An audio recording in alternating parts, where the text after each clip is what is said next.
Hello friends, today we'll look into another item from Effective Java. This is regarding don't ignore exceptions. So exceptions are there for a reason. So whenever we throw an exception, the consumer of the API needs to handle those exceptions. So some exceptions, checked exceptions, whenever an error condition occurs, so we might be throwing the checked exceptions. In those cases, the consumer can handle the recoverable logic, and in some of the cases we might be throwing the unchecked exceptions.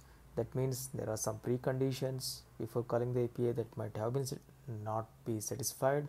In those cases, the consumer can check his inputs to the API or the preconditions.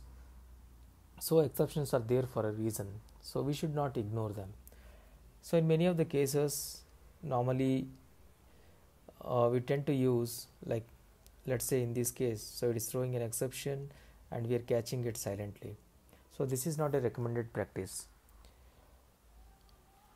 So whenever an exception is thrown, either we need to handle it with a logic or rethrow it to the next calling method.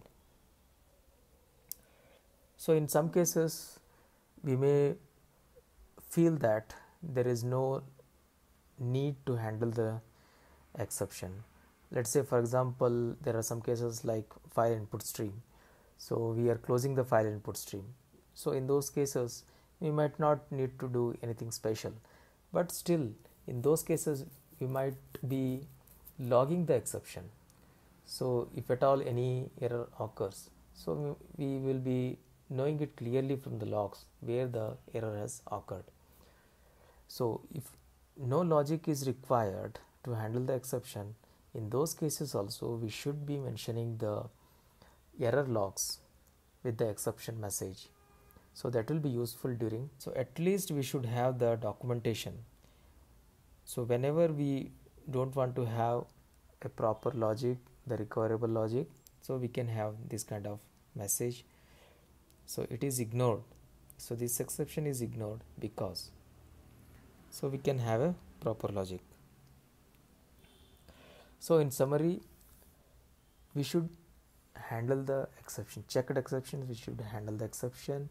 If we don't feel no need of handling the exception, in those cases either we need to propagate those exceptions to the calling methods, or we can have the error logs. Hope this is useful.